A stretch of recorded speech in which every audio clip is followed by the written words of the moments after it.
Bonjour, je m'appelle Samson Chandler. J'ai 31 ans, je vis à New York et je travaille comme militant social, un travail que j'aime, bien qu'il ne rapporte jamais beaucoup d'argent. Les gens disent souvent que j'ai un regard mélancolique, comme si je portais une histoire non racontée. Peut-être ont-ils raison. Mon histoire a commencé dans mon enfance, dans une famille riche mais froide où je n'ai jamais vraiment eu ma place. J'ai grandi dans le manoir des Chandler, une somptueuse propriété au cœur de New York avec ses murs de marbre glaçant et ses couloirs sans fin. Mon père, Theodore Chandler, était un magnate de l'immobilier notoire, un homme dont le seul nom inspirait l'admiration ou la peur.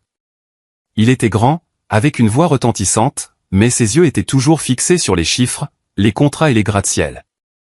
Pour lui, la famille n'était qu'une petite pièce du grand puzzle de sa carrière. Moi, son fils aîné, je n'ai jamais trouvé ma place au centre de ce puzzle. Je me souviens encore des matins au manoir où la lumière du soleil filtrait à travers de coûteux rideaux de soie, illuminant une longue table à manger ornée d'argenterie. Mais la chaleur du soleil ne pouvait jamais dégeler la froideur de cette pièce. Mon père était assis en bout de table, feuilletant des journaux financiers, me jetant parfois un regard indifférent. « Mange ton petit déjeuner, Samson, disait-il, la voix dépourvue d'émotion, comme si j'étais juste un autre point sur sa liste de choses à faire. Quand j'avais 5 ans, tout a changé pour toujours. Mon père s'est remarié avec Victoria, une femme à l'esprit vif issue d'une famille aisée. Avec ses cheveux blonds parfaitement coiffés et ses lèvres pincées, Victoria a fait irruption dans nos vies comme un ouragan. Elle a rapidement pris le contrôle de la maison, transformant le manoir des Chandler en son propre domaine. Pour elle, je n'étais pas le fils de Théodore, mais un obstacle, une relique d'un passé qu'elle voulait effacer. Je le sentais dans chaque regard froid, chaque remarque acerbe qu'elle m'adressait. Victoria et mon père ont eu 2 enfants, Damien, 6 ans plus jeune que moi, et Chloé, 8 ans plus jeune. Damien était un garçon arrogant et gâté qui se croyait l'héritier légitime de l'empire Chandler. Il avait les yeux de mon père, mais au lieu d'un détachement froid, le regard de Damien était rempli de suffisance. Chloé, quant à elle, était étouffée par la surprotection de sa mère. Elle a grandi choyée, se joignant toujours à son frère pour se moquer de moi. « Samson, pourquoi es-tu toujours si silencieux ? Personne ne veut jouer avec toi, » gloussait Chloé, sa voix douce mais empreinte de malice, tandis que Damien se tenait à côté d'elle, les bras croisés, un sourire narquois triomphant. Je vivais dans ce manoir, mais je me sentais comme un invité non désiré. Les fêtes somptueuses, les réunions de famille, n'étaient jamais pour moi. Je m'asseyais souvent seul dans ma spacieuse chambre à l'étage, regardant le jardin méticuleusement entretenu, me demandant pourquoi j'étais là. Les rares fois où mon père était à la maison, j'essayais de me connecter avec lui, mais il était toujours occupé, toujours distrait par un appel téléphonique ou une réunion plus importante. « Ne me dérange pas, Samson, » disait-il sèchement, et je me retirais en silence, portant une nouvelle blessure dans mon cœur. La question la plus douloureuse concernait ma mère biologique. Personne dans la famille ne parlait d'elle, comme si elle n'avait jamais existé. Je savais seulement qu'elle était partie quand j'étais très jeune, mais la raison restait un mystère. Chaque fois que je demandais à mon père qui était ma mère, il me criait dessus. « Ne pose pas de questions inutiles, » hurlait-il, les yeux flamboyants de colère. Une fois, alors que j'insistais, il a frappé la table de sa main, me faisant sursauter. « Assez, Samson. Tu n'as pas besoin de savoir. » À partir de ce moment, j'ai enfoui la question au plus profond de moi, mais elle a suppuré comme une blessure non guérie. J'ai grandi dans la solitude, affamé d'affection. Victoria choyait Damien et Chloé, les comblant de câlins, d'éloges et de cadeaux que je n'ai jamais reçus. « Damien, tu reprendras un jour l'entreprise de ton père, » disait-elle en lui caressant les cheveux pendant que j'étais assis au coin de la table, mangeant tranquillement mon dîner. Chloé recevait des robes éblouissantes, des leçons de ballet et était traitée comme une princesse. Et moi, j'étais une ombre dans cette maison, une existence qu'ils ignoraient délibérément. Mais je n'ai pas craqué. J'ai appris à être indépendant très tôt. À l'école, je me suis jeté dans les études, non pas pour plaire à mon père, mais pour prouver que je n'avais besoin de la pitié de personne. J'ai obtenu une bourse pour l'université, choisissant d'étudier le travail social, un domaine que mon père jugeait inutile et indigne du nom des Chandler. « Qu'est-ce que tu vas faire avec cette carrière ? » « Un travail social » a-t-il demandé un jour, la voix dégoulinant de sarcasme. Je n'ai pas répondu, j'ai juste baissé la tête. Mais à l'intérieur, j'étais résolu. je vivrais ma propre vie, sans dépendre de personne. À 21 ans, j'ai quitté le manoir des Chandler et j'ai loué un petit appartement à Brooklyn. Il était exigu, avec des murs qui s'écaillaient et une odeur de moisi persistante. Mais pour la première fois, je me sentais libre. Je travaillais à temps partiel, je poursuivais mes études et je commençais mon parcours de militant social. J'aidais les sans-abri, les orphelins et ceux en qui je me reconnaissais, des gens oubliés par le monde. Le travail ne payait pas beaucoup, mais il me donnait un but, quelque chose que je n'avais jamais trouvé au manoir des Chandler. Ma vie a continué, calme, mais pas entièrement paisible. Je suis resté en contact avec mon père, mais seulement par de brefs appels ou des visites de vacances maladroites. Il ne m'a jamais posé de questions sur mon travail, et je ne m'attendais pas à ce qu'il comprenne. Victoria, Damian et Chloé ont pratiquement coupé les ponts, sauf quand ils voulaient se vanter de leur richesse ou de leurs vacances extravagantes. Je ne leur en voulais pas, mais chaque fois que j'entendais le rire de Chloé ou les remarques arrogantes de Damian au téléphone, mon cœur se serrait, comme si une vieille blessure avait été rouverte. Puis un jour, tout s'est effondré. J'ai reçu un appel de l'hôpital un après-midi froid et pluvieux. La voix à l'autre bout du fil tremblait. Monsieur Théodore Chandler est décédé d'une crise cardiaque à son bureau. Je suis resté figé, le téléphone glissant de ma main et tombant bruyamment sur le sol. Mon père, l'homme invincible que je craignais et que je détestais à la fois, était parti. Je n'ai pas pleuré, non pas parce que je ne souffrais pas, mais parce que je ne savais pas quoi ressentir. Tout ce que je pouvais penser, c'était « il est parti ». Et je ne l'ai jamais vraiment connu. Les funérailles de mon père étaient aussi extravagantes que le style de la famille Chandler. Des personnalités puissantes du monde des affaires remplissaient la salle, des fleurs coûteuses s'entassaient, et Victoria se tenait là, des larmes coulant sur son visage parfait. Damian et Chloé, bien qu'essayant de rester calmes, ne pouvaient cacher le malaise dans leurs yeux. Et moi, je me tenais dans un coin, silencieux comme un étranger aux funérailles de mon propre père. La mort de mon père a marqué la fin de son âge d'or. Mais elle a aussi ouvert un nouveau chapitre amer. Je ne savais pas que quelques jours plus tard, je serais plongé dans une bataille d'héritage où, une fois de plus, je serais mis sur la touche. Au fond de moi, je m'accrochais à un espoir naïf que mon père, aussi froid soit-il, me considérait toujours comme son fils. Mais j'avais tort. Le jour de la lecture du testament, je me suis tenu devant le miroir de mon petit appartement de Brooklyn, ajustant le col effiloché de ma chemise. Je ne possédais pas les costumes coûteux que Damian portait ni les chaussures vernies que mon père avait préférées. Tout ce que j'avais, c'était moi-même et un faible espoir qu'aujourd'hui mon père me laisserait quelque chose. Pas de l'argent, mais un signe, une confirmation que j'étais toujours son fils, même si pendant 31 ans je ne l'avais jamais vraiment ressenti. Le bureau de l'avocat était au cœur de Manhattan, dans un immeuble de verre étincelant où tout exsudait le pouvoir et la richesse. En entrant, le froid de la climatisation m'a frappé le visage, se mêlant à l'odeur de parfum cher et de bois poli. La famille Chandler était déjà réunie. Victoria était assise en bout de table, posée comme une reine, vêtue d'un noir impeccable, mais toujours radieuse comme si elle sortait d'un gala. Damian, dans un costume parfaitement taillé, était assis à côté de sa mère, son regard glissant sur moi comme si j'étais un serveur qui s'était égaré. Chloé, dans une robe de soie grise, jouait avec son téléphone, sa bouche au rouge à lèvres rouges se retroussant légèrement quand elle m'a regardé. J'ai pris une place à l'autre bout de la table, aussi loin que possible, silencieux comme un fantôme. Personne ne m'a salué. Personne ne m'a regardé plus d'une seconde fugace. L'avocat, Monsieur Paris, un homme mince aux lunettes cerclées d'or, est entré avec une épaisse pile de documents.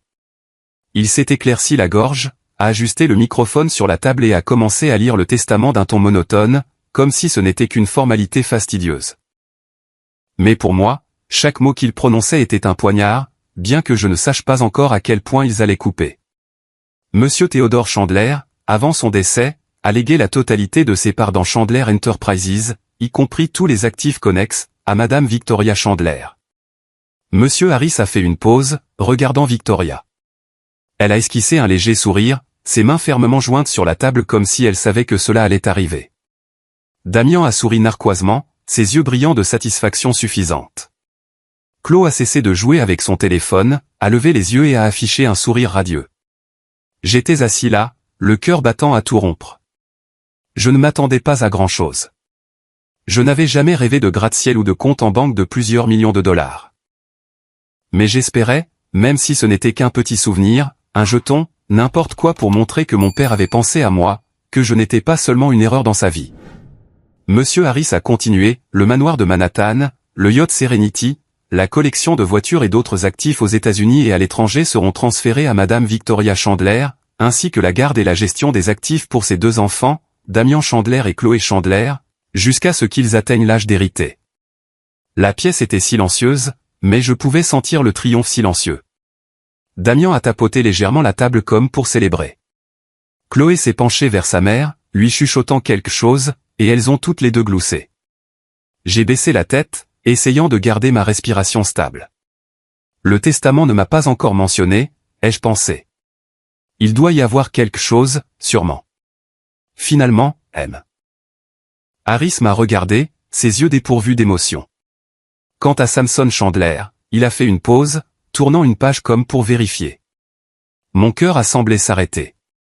La pièce s'est tournée vers moi, non pas avec inquiétude, mais avec curiosité, comme si elle attendait le point culminant d'une pièce de théâtre.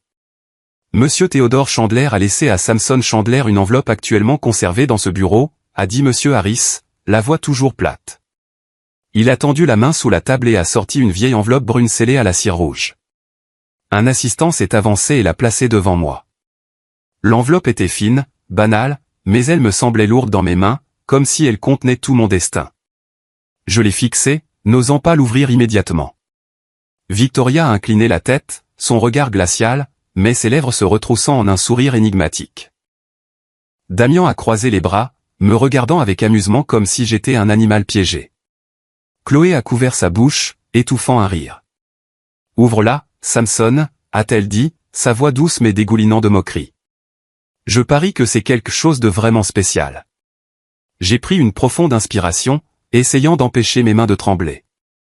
J'ai déchiré l'enveloppe lentement, comme pour retarder le moment, bien que je sache que cela n'apporterait rien de bon.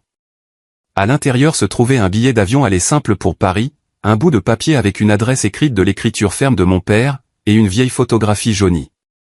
J'ai pris la photo, mon cœur se serrant. Elle montrait une femme belle et élégante aux yeux profonds et mélancoliques et au doux sourire. Elle portait une longue robe, debout devant un bâtiment ancien, peut-être un manoir européen. Je ne l'avais jamais vue, mais quelque chose dans ses yeux me semblait étrangement familier. C'est tout ? Damian a éclaté de rire, sa voix résonnant dans la pièce. Un billet d'avion ? Père savait vraiment comment se débarrasser de toi. Il s'est tourné vers Chloé et ils ont tous les deux ri comme s'ils avaient entendu la blague la plus drôle de leur vie. Chloé a applaudi, ajoutant, « Je suppose que Père pensait que tu serais mieux serveur à Paris qu'ici, Samson. » Victoria n'a pas ri, mais ses lèvres se sont contractées vers le haut, ses yeux froids comme de la glace. Samson a reçu sa part, a-t-elle dit doucement mais sèchement, comme une fine lame. Théodore a toujours su comment arranger les choses. Mon visage a brûlé, le sang me montant à la tête. L'humiliation a surgi dans ma poitrine comme une vague menaçant de me noyer. Toutes les années où j'avais lutté, m'instruisant moi-même, obtenant des bourses, vivant de manière indépendante, essayant de prouver que je n'avais besoin de la pitié de personne, ont été effacées par un seul billet d'avion. Mon père, l'homme dont j'avais espéré qu'il me regarderait avec ne serait-ce qu'une once de fierté, m'avait laissé un adieu cruel. Pars. Quitte cette famille. Quitte la vie à laquelle je n'ai jamais vraiment appartenu. Je voulais crier, frapper du poing sur la table, exiger de mon père, bien qu'il ne soit plus là, « Pourquoi m'as-tu fait ça ? Qu'est-ce que j'ai fait de mal ?» Mais je n'ai rien fait. Je suis resté assis là, serrant le billet, essayant de garder ma respiration stable. Je ne pouvais pas les laisser me voir craquer. Je ne pouvais pas leur donner une autre raison de se moquer de moi. « Merci », dis-je, ma voix presque un murmure. Je me suis levé, l'enveloppe à la main, et je suis sorti de la pièce. Le rire de Damian et Chloé a résonné derrière moi, chaque éclat comme un couteau me tranchant le cœur. Victoria n'a rien dit, mais son regard froid et triomphant semblait dire que j'avais enfin été chassé de leur monde. Je suis sorti de l'immeuble, l'air glacial de Manhattan me giflant le visage. Je suis resté sur le trottoir, regardant le flot de gens et de voitures, ayant l'impression que le monde tournait autour de moi. Le billet d'avion dans ma main n'était plus seulement un morceau de papier. C'était un verdict, un rejet final de mon père. J'ai voulu le déchirer, le jeter dans le caniveau, mais je n'ai pas pu. Quelque chose en moi, un faible instinct, me disait que ce billet n'était pas seulement une insulte. C'était une porte, bien que je ne sache pas encore où elle menait. Je me suis demandé, Père, que voulais-tu que je fasse? Pourquoi Paris? Qui est cette femme? Mais au fond de moi, je savais que ce billet, bien qu'une humiliation, était aussi la clé d'un nouveau voyage. Je ne savais pas où il mènerait. Mais j'ai décidé de faire le pas. Pas pour mon père, pas pour la famille Chandler, mais pour moi-même, pour découvrir la vérité, pour découvrir ma vraie valeur. Je suis retourné à mon petit appartement de Brooklyn après la lecture du testament. Le billet d'avion et la photographie de la femme toujours rangée dans la poche de ma veste, pesant lourdement comme s'il portait tout un monde que je ne comprenais pas encore. Mon appartement, avec son fauteuil usé et sa table en bois branlante, était le seul endroit où je me sentais en sécurité, bien qu'il ne se soit jamais vraiment senti comme chez moi. Je me suis jeté sur le fauteuil, regardant par la fenêtre où les lumières de la ville scintillaient à travers un voile de pluie brumeuse. New York pulsait de vie comme toujours, mais je me sentais comme un étranger, poussé hors de son flux. La seule question qui me hantait était pourquoi? Pourquoi mon père m'avait-il traité de cette façon? Il avait passé sa vie à construire un empire, laissant tout, le manoir de Manhattan, le yacht somptueux, à Victoria, Damian et Chloé. Et moi, son fils aîné, je me retrouvais avec un billet d'avion aller simple pour Paris, une photographie et une adresse peu claire. Était-ce son dernier adieu?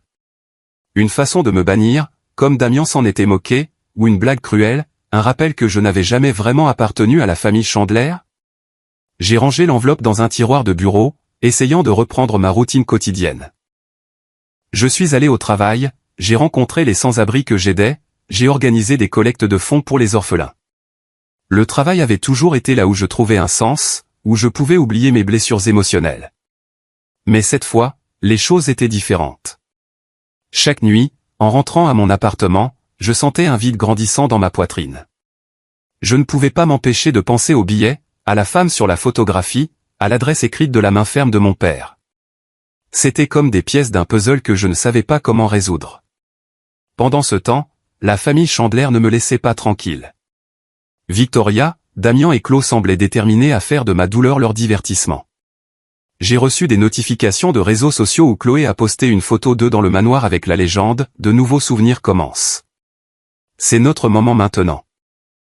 Damian a été encore plus audacieux, partageant une publication avec son arrogance habituelle. Quelqu'un a eu un billet pour Paris, il va probablement devenir un artiste de rue, suivi d'une série d'émojis rieurs. J'ai lu ces mots, ma main se crispant autour de mon téléphone, l'humiliation de la lecture du testament ressurgissant, brûlante. Je voulais me déchaîner, crier que je n'avais pas besoin de leur pitié ou de leur moquerie. Mais je ne l'ai pas fait. J'ai juste éteint mon téléphone, je l'ai jeté sur la table et j'ai essayé de respirer. Une nuit, la solitude était plus lourde que jamais. J'étais assis dans mon appartement, la faible lumière de la lampe de bureau projetant des ombres sur les murs qui s'écaillaient. Dehors, la pluie tombait doucement, se mêlant au klaxon lointain des voitures. Je me sentais comme un bateau à la dérive sans rivage, sans destination. J'ai pensé à l'enveloppe comme si elle m'appelait depuis le tiroir. Je me suis levé, je l'ai ouvert et j'ai sorti l'enveloppe, la posant sur la table. Le billet d'avion était toujours là, à côté de la photographie de la femme aux yeux profonds et mélancoliques. J'ai retourné le papier avec l'adresse, sur le point de le remettre, quand j'ai remarqué quelque chose que je n'avais pas vu auparavant. Au dos, d'une écriture tremblante, différente de l'écriture ferme de mon père au recto, se trouvaient quelques mots. Si tu veux savoir la vérité, vas-y, je me suis figé, relisant les mots encore et encore comme s'ils allaient disparaître si je clignais des yeux. Était-ce le message de mon père, ou juste une autre façon pour lui de me contrôler, même d'outre-tombe? J'ai pris la photographie, fixant les yeux de la femme. Il y avait une tristesse silencieuse en eux, comme si elle m'attendait quelque part de l'autre côté de l'océan. Je ne savais pas qui elle était, mais je sentais un fil invisible me reliant à elle, à Paris, au secret que mon père avait gardé caché toute ma vie. Je suis resté assis là pendant des heures, le billet à la main, luttant avec moi-même. Une partie de moi voulait le déchirer, rester à New York et continuer la vie que j'avais construite. Mais une autre partie, plus profonde et plus insistante, me chuchotait que c'était ma seule chance de trouver des réponses sur mon père, sur la vérité, sur moi-même. J'avais passé ma vie dans l'ombre de questions sans réponse. Je ne pouvais pas continuer comme ça. Le lendemain matin, j'ai appelé mon directeur à l'organisation sociale pour demander un congé. Je dois régler des affaires personnelles, dis-je, la voix calme, bien que mon cœur s'emballe. J'ai commencé à faire mes valises. Une petite valise, quelques vêtements et un carnet où je notais mes pensées. Je me suis tenu devant le miroir, regardant mes yeux fatigués et j'ai murmuré, « Tu dois le faire. Pas pour quelqu'un d'autre, mais pour toi. » J'ai tenu le billet d'avion, le fixant longuement. Le numéro de vol, la date, l'heure, la destination, tout était clair, mais sa signification était aussi brumeuse que la brume. Paris, ai-je murmuré comme si le dire à voix haute apporterait de la clarté. Je ne savais pas ce que j'y trouverais, mais je savais que si je n'y allais pas, je le regretterais pour toujours. Quelques jours plus tard, je me tenais à l'aéroport JFK au milieu de la foule animée. Le haut-parleur annonçait l'appel à l'embarquement pour le vol vers Paris. J'ai traîné ma valise à travers la sécurité, ayant l'impression d'entrer dans un autre monde. Un étrange mélange de peur, d'espoir et de quelque chose comme de l'excitation bouillonnait en moi. Je savais que ce voyage pourrait ne mener qu'à une déception. L'adresse pourrait mener à une maison vide. La photographie n'être qu'un souvenir sans signification. Alors que l'avion décollait, j'ai regardé par le petit hublot, regardant les lumières de New York s'estomper dans la nuit. C'était la ville qui m'avait élevé, mais aussi où je m'étais toujours senti perdu. J'ai fermé les yeux, laissant le bourdonnement des moteurs remplir mon esprit. Le vol a duré près de 8 heures, mais pour moi, cela a semblé une vie entière. Alors que l'avion atterrissait à l'aéroport Charles de Gaulle, la douce lumière matinale de Paris baignait tout d'une douce lueur. J'ai traîné ma petite valise à travers la foule animée, me sentant comme un étranger dans un monde inconnu. Le bavardage mélodieux du français m'entourait, et les panneaux remplis d'accents et de signes diacritiques submergeaient mes sens. J'ai sorti le bout de papier avec l'adresse de ma poche, relisant la note manuscrite de mon père. Rue de Varennes, numéro 12, Paris. Pas de nom, pas d'indice, juste une adresse nue. J'ai hélé un taxi et j'ai tendu le papier au chauffeur, un homme d'âge mûr au sourire amical. Varennes, hein, beau quartier, a-t-il dit en anglais avec un accent français, puis il a appuyé sur l'accélérateur. Le taxi a glissé sur les rues pavées, passant devant d'élégants bâtiments anciens aux balcons en fer forgé ornés. Paris se déroulait comme un tableau, à la fois luxueux et mystérieux. Mais je n'étais pas d'humeur à l'admirer.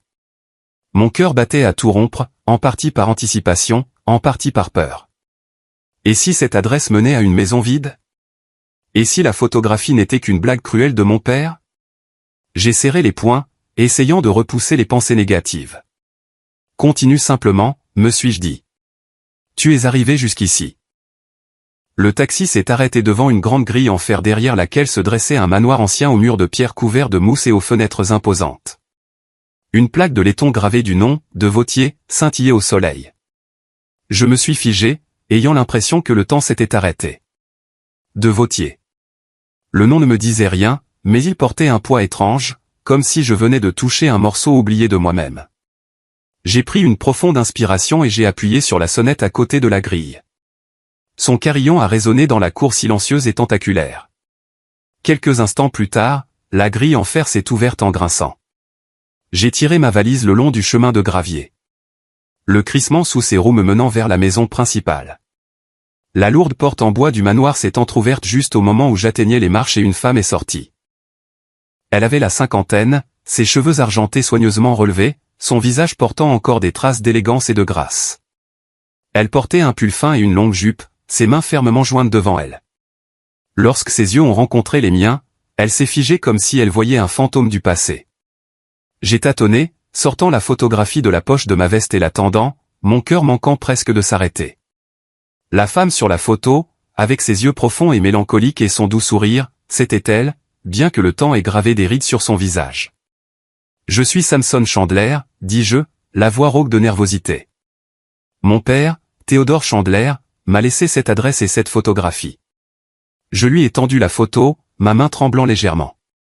Elle a regardé la photo, puis moi, ses yeux se remplissant soudain de larmes. Samson, a-t-elle murmuré, sa voix tremblante comme si le nom était une prière.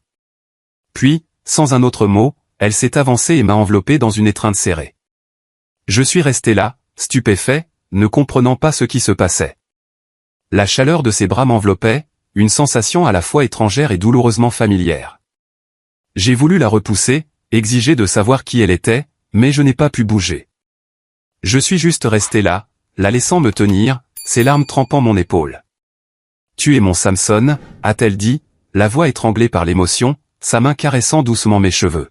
« Tu es revenu. » J'ai reculé, la regardant, l'esprit en ébullition. « Mère » ai-je répété comme si le mot était trop lourd à prononcer. « Qu'est-ce que vous dites? Pourquoi vous appelez-vous ma mère ?» Elle a hoché la tête, des larmes coulant sur ses joues. « Je suis Marianne de Vautier » a-t-elle dit, la voix douce mais ferme. « Je suis ta mère, Samson. Je t'attends depuis 30 ans. » Je ne savais pas quoi répondre. J'avais rêvé de ce moment toute ma vie, de rencontrer ma mère, de savoir qui elle était. Mais maintenant que cela arrivait, je ne ressentais qu'un étrange vide. Je l'ai suivie à l'intérieur, traversant des couloirs au sol de marbre ornés de peintures anciennes. La faible odeur de lavande flottait dans l'air. Nous nous sommes assis dans un grand salon où un feu crépitait dans la cheminée et où des fauteuils recouverts de velours brillaient de rouge. Marianne m'a tenu la main comme si elle avait peur que je disparaisse si elle me lâchait. Elle a commencé à parler, la voix lente, chaque mot portant le poids d'une vieille douleur. « Ton père, Théodore, et moi étions profondément amoureux » a-t-elle dit, les yeux lointains, comme si elle regardait un temps perdu. À l'époque, il n'était qu'un jeune homme pauvre, plein d'ambition, mais avec rien que des rêves. Je venais de la famille de Vautier, une lignée puissante en France. Ma famille le méprisait, le traitait de chercheur d'or, indigne de moi. Ils nous ont mis la pression, nous ont menacés, ont tout fait pour nous séparer. J'ai écouté, le cœur lourd. Je n'avais jamais imaginé mon père, l'homme froid et puissant, comme un jeune homme en difficulté, amoureux d'une femme qu'il ne pouvait pas atteindre. Marianne a continué, la voix tremblante. Nous avons essayé, Samson. J'étais enceinte de toi, et nous pensions que l'amour vaincrait tout. Mais la pression de ma famille était trop forte. Théodore est devenu distant, amer, plein de ressentiment. Puis un jour, il a disparu et t'a emmené avec lui. J'ai senti le sang me monter au visage, un mélange de colère et de douleur surgissant en moi. M'a emmené, ai-je fait écho, la voix brisée. Qu'est-ce qu'il a fait? Marianne s'est levée et s'est dirigée vers un ancien meuble en bois, en retirant une petite boîte. Elle l'a ouverte et a sorti une lettre jaunie, l'écriture de mon père inimitable. Il a laissé ça, a-t-elle dit en me l'attendant. Je l'ai gardé pendant 30 ans, un rappel que tu étais toujours quelque part. Mes mains ont tremblé en prenant la lettre. Les mots de mon père étaient brefs mais secs. Marianne, je ne peux pas vivre dans l'ombre de ta famille. J'emmène Samson pour lui donner une nouvelle vie. Ne nous cherche pas, j'ai relu encore et encore, chaque mot coupant comme une lame. Mon père m'avait volé à ma mère sans explication, sans lui donner une chance de me trouver. Mon enfance solitaire en Amérique, les années de dédain de Victoria, Damian et Chloé. Ce n'était que la moitié de la vérité. L'autre moitié était ici, dans ce manoir, dans les yeux remplis de larmes de la femme en face de moi. « Comment as-tu vécu, Samson » a demandé Marianne, la voix douce mais empreinte de douleur. « Raconte-moi. » J'ai pris une profonde inspiration et tout est sorti comme une rivière brisant une digue. Je lui ai parlé du manoir des Chandler où j'étais un invité non désiré. De Victoria avec ses regards froids et ses paroles acerbes. De Damian et Chloé, mes demi-frères et sœurs qui me traitaient comme un étranger. De mon père, l'homme que je craignais et que je détestais à la fois, qui n'a jamais répondu à mes questions sur ma mère.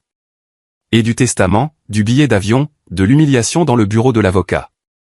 J'ai parlé et des larmes ont coulé sur mon visage malgré mes efforts pour les retenir. Marianne a écouté, sans jamais m'interrompre, me tenant seulement la main fermement. Quand j'ai eu fini, elle m'a pris dans ses bras, me serrant férocement. « Je suis désolé, Samson » a-t-elle murmuré. « Je suis désolé de ne pas t'avoir trouvé plus tôt. Mais à partir d'aujourd'hui, tu ne seras plus jamais seul. Je te le promets. » Pour la première fois de ma vie, j'ai senti la chaleur de l'amour d'une mère, quelque chose dont j'avais rêvé depuis l'enfance, quelque chose que je pensais n'existait que dans les rêves. Je l'ai serré en retour, laissant mes larmes couler librement. Et à ce moment-là, j'ai su que j'avais trouvé une partie de moi-même, une partie que j'avais perdue il y a longtemps. Les jours qui ont suivi au manoir de Vautier se sont déroulés comme un doux rêve que je craignais de voir s'évanouir si je clignais des yeux.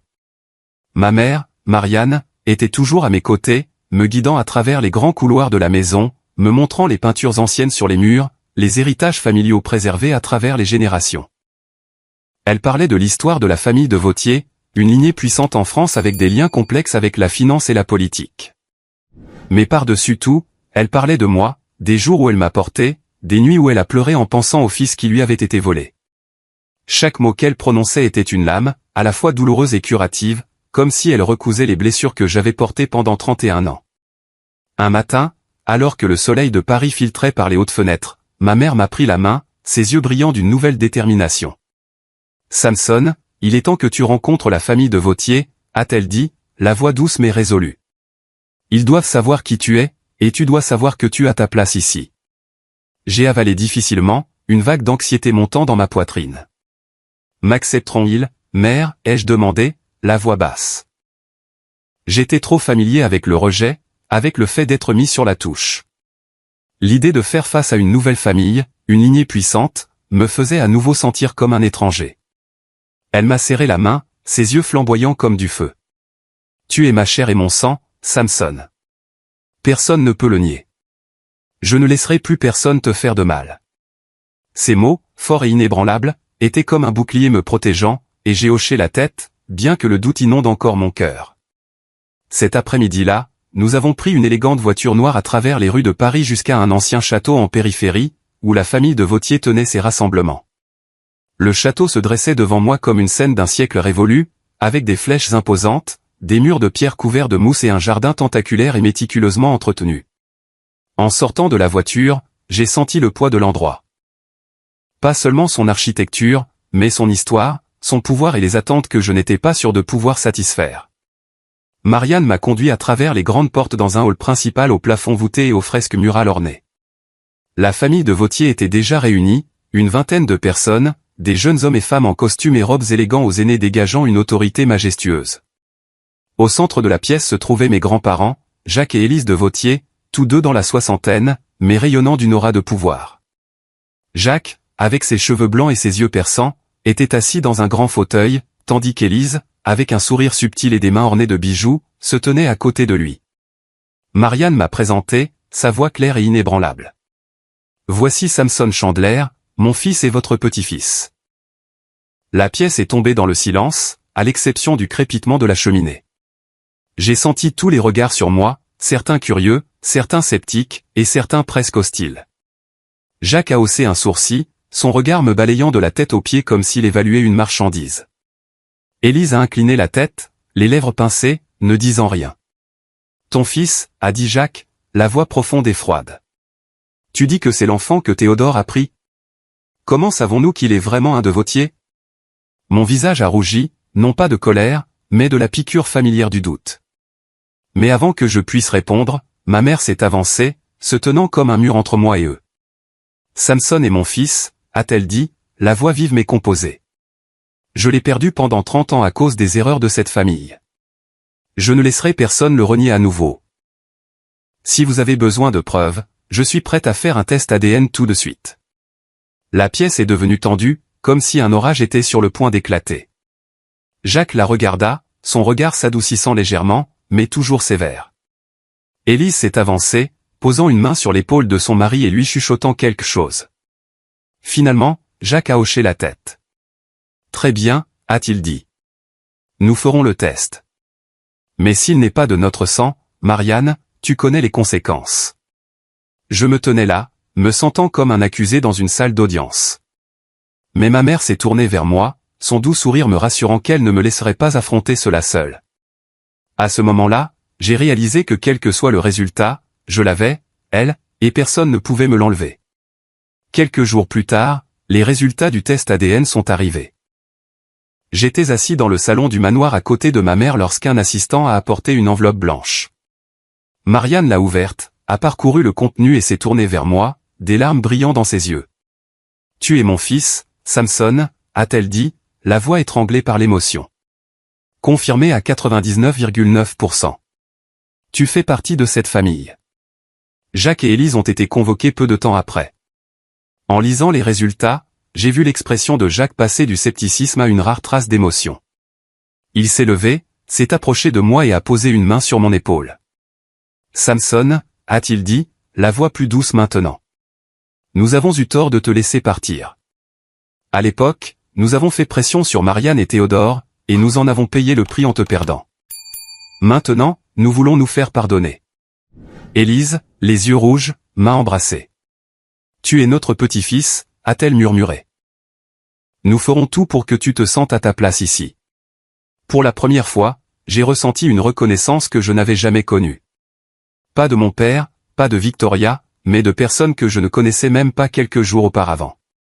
Ce soir-là, la famille de Vautier a organisé un banquet de bienvenue pour moi au château.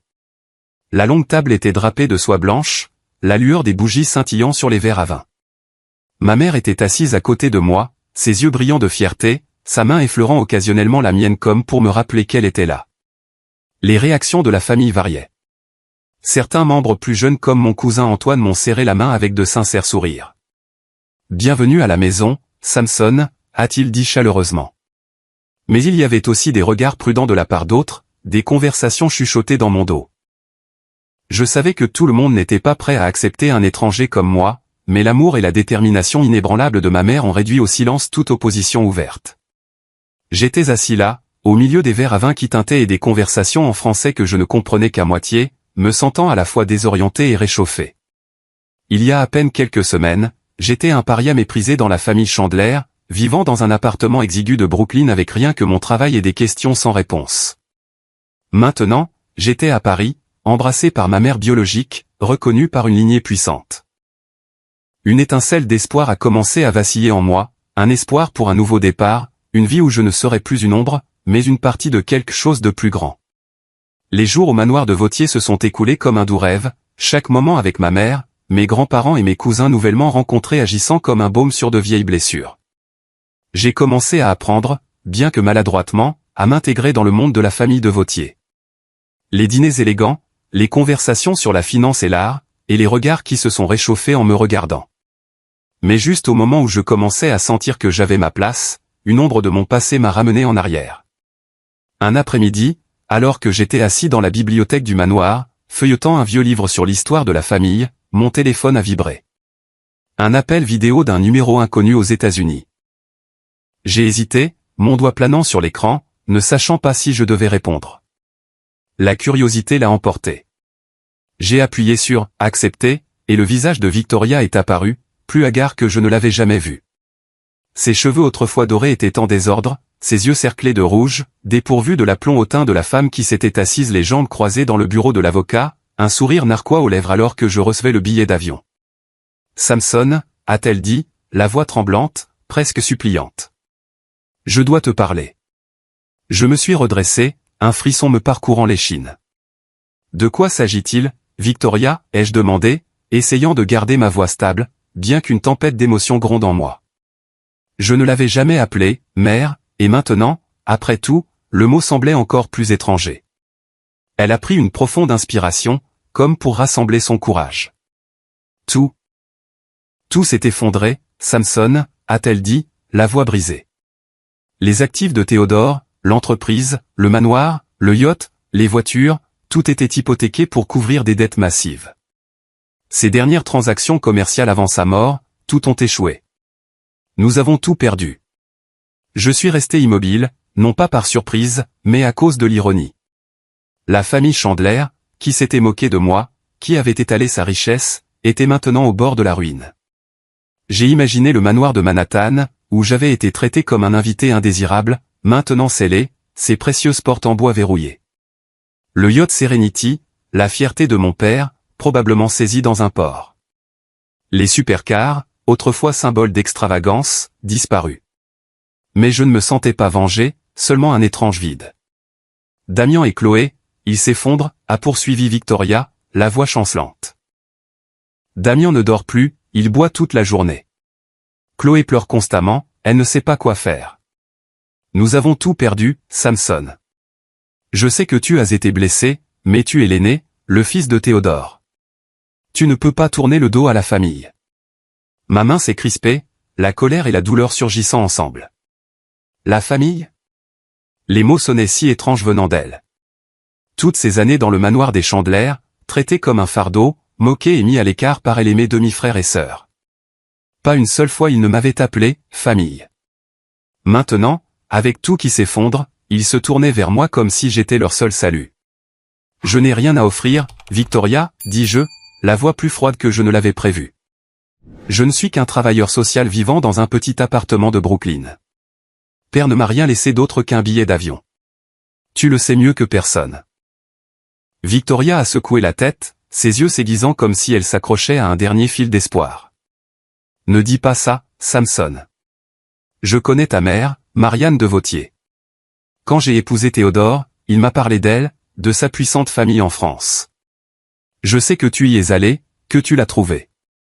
Ça veut dire que tu as une famille riche qui te soutient, n'est-ce pas? Tu dois nous aider. Damien et Chloé sont toujours tes frères et sœurs, que tu l'admettes ou non. Ces mots ont coupé comme un couteau, non pas à cause de leur vérité, mais à cause de leur audace. Elle connaissait ma mère, la famille de Vautier, depuis le moment où elle a rencontré mon père, mais ne l'a jamais mentionné. Maintenant, avec tout perdu, elle utilisait cette vérité pour me manipuler. Je voulais crier, lui dire que je ne leur devais rien. Que les années de dédain ne pouvaient être effacées par un appel désespéré. Mais je n'ai rien dit. Je l'ai juste regardé, laissant le silence parler pour moi. Samson, s'il te plaît, a murmuré Victoria, sa voix presque suppliante maintenant. Nous n'avons personne d'autre. J'ai pris une profonde inspiration, essayant de rester calme. Je vais y réfléchir, dis-je, bien que je sache que je ne promettais rien. J'ai mis fin à l'appel, l'écran du téléphone devenant noir, me laissant dans le calme de la bibliothèque du manoir de Vautier.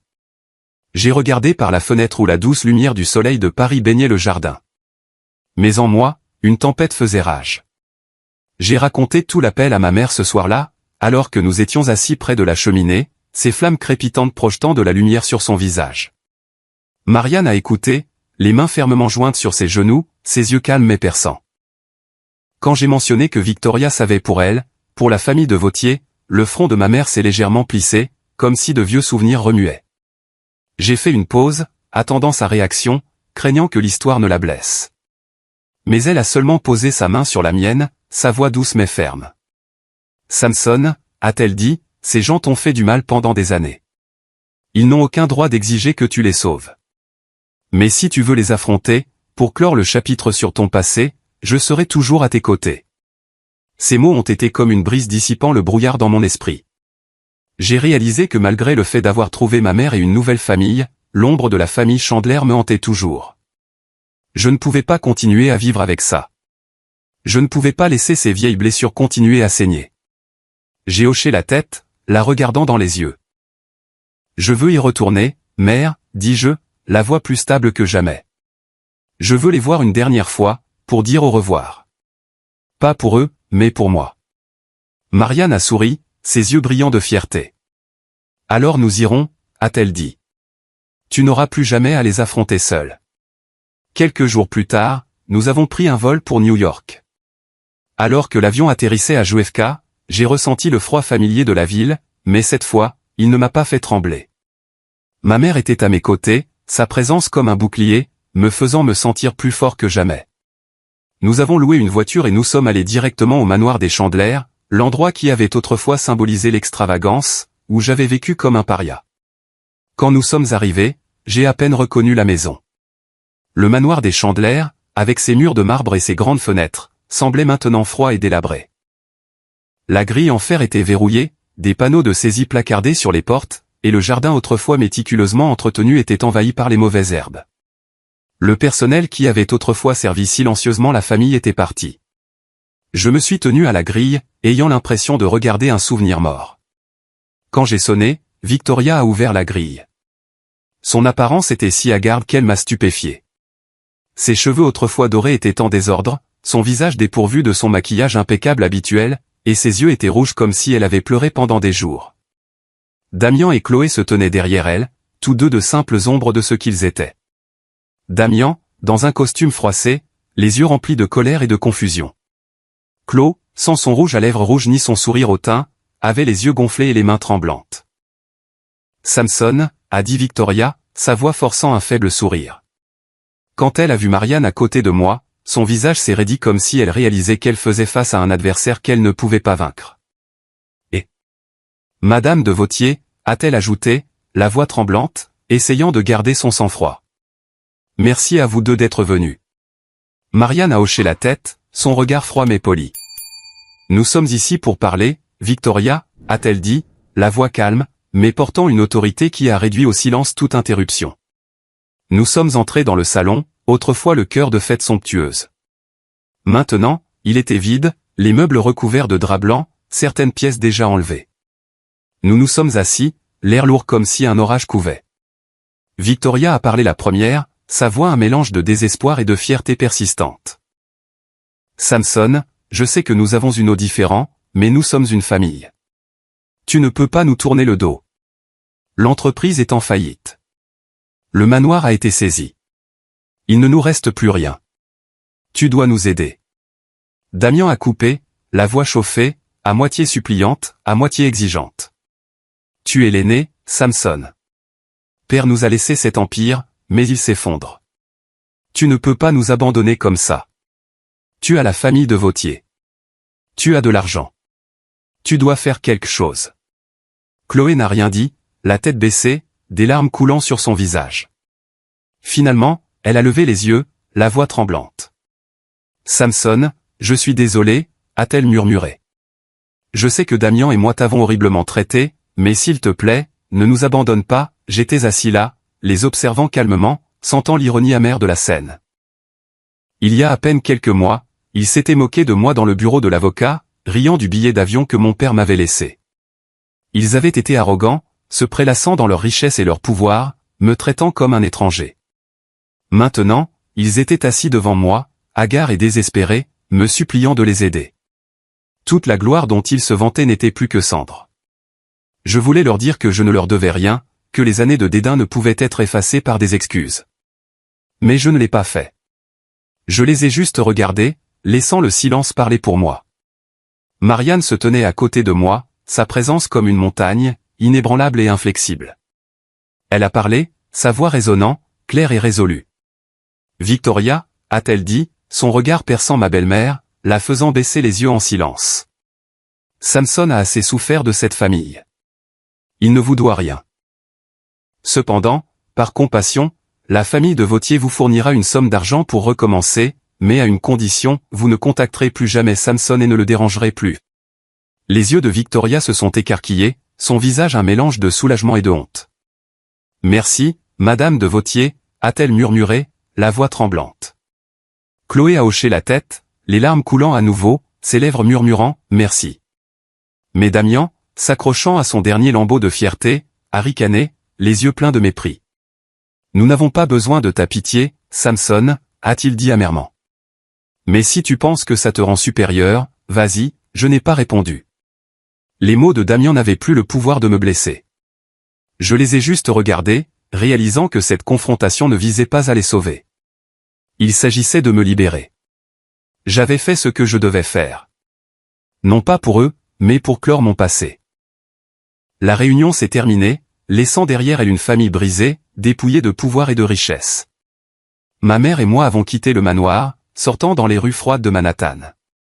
Avant de quitter l'Amérique, nous nous sommes arrêtés au cimetière où mon père était enterré. Sa tombe se trouvait sous un grand chêne, la stèle portant son nom, froide et simple. J'y ai déposé un bouquet de fleurs blanches, le cœur un enchevêtrement de ressentiment et de gratitude. Ressentiment pour les années où il m'a laissé dans la solitude, pour m'avoir volé à ma mère, mais gratitude aussi pour le billet d'avion. Un cadeau qui semblait une insulte, mais qui m'a conduit à ma mère, à la vérité, à une nouvelle vie. Marianne se tenait à côté de moi, la main sur mon épaule. Il m'aimait, Samson, a-t-elle murmuré, les yeux sur la tombe remplis de regrets. Mais il a fait des erreurs. Je lui ai pardonné, et j'espère que tu pourras aussi trouver la paix. J'ai hoché la tête, ne disant rien.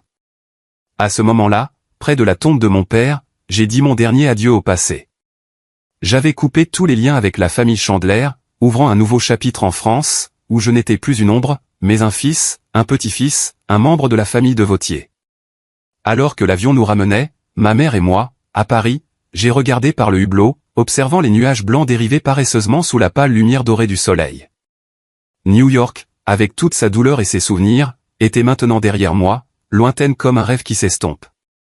Ma mère était assise à côté de moi, sa main serrant fermement la mienne. Sa chaleur me rappelait que je n'étais plus seul. De retour au manoir de Vautier, j'ai officiellement commencé ma nouvelle vie. Les premiers jours se sont déroulés comme un doux tourbillon, rempli de moments dont je n'avais jamais osé rêver. Ma mère, Marianne, était toujours à mes côtés, comme si elle était déterminée à rattraper 30 ans de séparation à chaque seconde du présent. Elle m'a emmené à des dîners, me présentant aux amis et aux partenaires commerciaux de la famille, ses yeux brillants de fierté. « Voici Samson, mon fils », disait-elle, la voix résonnant de certitude, comme si elle déclarait au monde que j'étais une partie indispensable d'elle. Mes grands-parents, Jacques et Élise, ne sont pas restés en marge non plus. Jacques, avec son attitude majestueuse maintenant adoucie, m'appelait souvent dans son bureau pour discuter de l'histoire de la famille et de l'empire financier que les de Vautier avaient bâti au fil des générations. « Tu as du sang de Vautier en toi, Samson », disait-il, la voix profonde mais chaleureuse. Nous ne sommes pas seulement une famille. Nous sommes un héritage. Élise était plus douce, me tenant souvent la main alors qu'elle partageait des histoires de la jeunesse de ma mère et des rêves qu'elle avait pour sa fille et son petit-fils. Ils m'ont activement inclus dans les événements familiaux, des réunions à Paris au voyage à la campagne où les de Vautier possédaient d'anciennes propriétés. Un jour, Jacques m'a convoqué au bureau principal de la famille, une pièce ornée de peintures murales et de bibliothèques en chêne qui racontait une histoire de pouvoir et de tradition. Il était assis derrière un grand bureau, une pile de documents devant lui. « Samson », a-t-il dit, le regard vif, mais plus sceptique. « Notre famille a un fonds d'investissement de longue date, et je veux que tu en fasses partie. Tu peux apporter une nouvelle perspective, une façon de penser différente. Nous rejoindras-tu » Je me suis figé, non pas de peur, mais d'étonnement. Il y a à peine quelques mois, j'étais un travailleur social vivant dans un appartement exigu de Brooklyn, rejeté par tout le monde. Maintenant, on m'invitait au cœur du pouvoir d'une famille prestigieuse. J'ai hoché la tête, la voix rauque. Je ferai de mon mieux, grand-père. S'intégrer dans le monde des de Vautier n'a pas été facile. Les dîners somptueux avec leurs costumes parfaitement taillés et leurs vins chers me faisaient me sentir comme un étranger. Au début, je balbutiais en français, comptant souvent sur ma mère ou mon cousin Antoine pour traduire. Les réunions de famille où les gens débattaient d'investissements de plusieurs millions de dollars ou de relations politiques me submergeaient parfois. Mais j'ai appris à écouter, à observer et à trouver ma place. Je n'ai pas essayé de devenir quelqu'un d'autre. Je suis resté Samson, avec ma chemise simple et mes chaussures usées, portant l'humilité et la résilience forgées par des années de difficultés en Amérique. Cette sincérité, j'ai réalisé, a commencé à me valoir le respect de la famille. Antoine, mon cousin toujours amical, m'a dit lors d'un dîner, « Tu n'es pas comme les autres ici, Samson. Tu ne te vantes pas, tu ne rivalises pas, mais quand tu parles, les gens écoutent. » Ces mots m'ont surpris, mais ont renforcé ma confiance. J'ai commencé à voir qu'ici, la valeur ne venait pas seulement de la richesse ou du pouvoir, mais de la sagesse et du caractère, des qualités que j'avais affinées pendant mes années difficiles en Amérique. Lors d'une réunion de famille, on m'a demandé de donner mon avis sur un investissement potentiel, un projet immobilier dans le sud de la France. J'ai feuilleté les documents, ayant l'impression d'être à un carrefour crucial. Je n'étais pas un expert financier comme Jacques ou Antoine, mais j'avais de l'expérience de vie, des connaissances de mes années d'études de droit et de travail avec les marginalisés à New York. Je me suis levé, la voix légèrement tremblante, mais claire. Ce projet a du potentiel, mais le marché immobilier dans cette région est instable, dis-je, offrant une analyse basée sur ce que j'avais vu en Amérique, où mon père avait échoué à cause d'entreprises risquées. Nous devrions être prudents en considérant les risques à long terme. La pièce est tombée dans le silence, tous les regards sur moi. Jacques a haussé un sourcil, mais cette fois, j'ai vu un subtil sourire sur ses lèvres. Après la réunion, il m'a pris à part, posant une main sur mon épaule. « Tu as de bons instincts, Samson », a-t-il dit. « Continue comme ça. » Ces brèves louanges m'ont réchauffé le cœur. Pour la première fois, je me suis senti vraiment apprécié, non pas pour mon nom ou ma richesse, mais pour ce que j'apportais. Au fil du temps, j'ai commencé à remporter de petits succès. J'ai proposé une stratégie pour diversifier le portefeuille d'investissement de la famille, contribuant à atténuer certains risques financiers. Chaque fois que je parlais, je voyais les yeux de ma mère s'illuminer comme si elle regardait le soleil qu'elle avait perdu depuis si longtemps briller maintenant. Antoine et d'autres cousins ont commencé à me demander conseil, non seulement sur les finances, mais aussi sur des questions quotidiennes. J'ai réalisé que bien qu'ayant été un paria, je devenais une partie intégrante de cette famille. Paris, avec ses rues pavées et ses cafés pittoresques, est devenu ma maison. J'ai appris à aimer la douce lumière du soleil de la ville, les promenades de l'après-midi avec ma mère le long de la Seine, et les histoires qu'elle racontait de sa jeunesse et de celle de mon père. Bien qu'il y ait encore des moments où je me sentais déplacé, lorsque mon français vacillait, ou que je surprenais un regard méfiant d'un membre de la famille, je n'avais plus peur. J'avais trouvé ma place, non pas par la richesse ou le pouvoir, mais par l'amour de ma mère et la sagesse que j'avais forgée dans l'adversité. Un soir, alors que je me tenais sur le balcon du manoir, regardant le jardin éclairé par la lune, ma mère est sortie, drapant un manteau sur mes épaules. « À quoi penses-tu, Samson » a-t-elle demandé doucement. J'ai souri en me tournant vers elle. « Je pense à tout le chemin que j'ai parcouru, dis-je. D'un petit appartement à Brooklyn à ici, avec toi, avec la famille. Je ne suis plus une ombre. » Elle a pris ma main, ses yeux brillants. « Tu n'as jamais été une ombre, Samson » a-t-elle dit. « Tu as été ma lumière depuis le jour de ta naissance. » À ce moment-là, j'ai su que peu importe où mon voyage me mènerait, je ne serais plus jamais seul.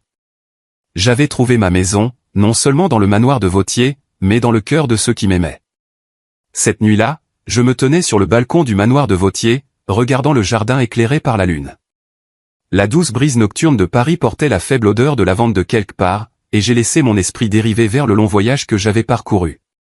Des jours solitaires dans le manoir des Chandler, où j'étais traité comme un invité non désiré, aux moments chaleureux avec ma mère et la famille de Vautier, j'ai réalisé que ma vie s'était transformée d'une manière que je n'avais jamais osé rêver. J'étais passé d'un fils méprisé et mis à l'écart à quelqu'un de chéri, d'aimé et reconnu comme faisant partie d'une famille puissante mais profondément humaine. Je me suis assis, sortant mon carnet usé de la poche de ma veste, celui où j'avais griffonné mes pensées pendant ces nuits solitaires à Brooklyn. En feuilletant ces pages, j'ai vu les lignes désordonnées de colère, de douleur et de questions sans réponse. Mais maintenant, en y repensant, j'ai compris que ces années n'avaient pas été perdues. C'étaient des épreuves qui m'avaient forgé, m'apprenant que la valeur d'une personne ne réside pas dans la richesse héritée ou les louanges, mais dans la résilience, le caractère et la détermination. J'avais autrefois laissé les railleries de Victoria, de Damien et de Chloé me blesser au cœur, croyant que leur mépris définissait ma valeur. Maintenant, je savais que leurs paroles n'avaient de pouvoir que si je leur permettais de m'abattre. L'histoire de ma mère et de mon père était une leçon douloureuse sur la tragédie de la division des classes et de l'orgueil. Mon père, un jeune homme pauvre plein d'ambition, aimait ma mère, fille de la puissante famille de Vautier. Mais le mépris de sa famille et les pressions de la société ont fracturé leur amour. Mon père m'a emmené non seulement pour échapper à sa propre douleur, mais pour prouver qu'il pouvait construire un empire à lui seul. Le coup de cet orgueil a été mon enfance volée et les années où ma mère a pleuré en silence, attendant un fils qu'elle ne savait pas s'il était vivant ou perdu. J'ai réalisé que les divisions de classe ne séparent pas seulement les gens, elles laissent des blessures qui ne guérissent jamais complètement. De mon voyage, j'ai tiré des leçons gravées au plus profond de mon cœur. Premièrement, j'ai appris que personne n'a le droit de définir ma valeur. Ni mon père, ni Victoria, ni personne.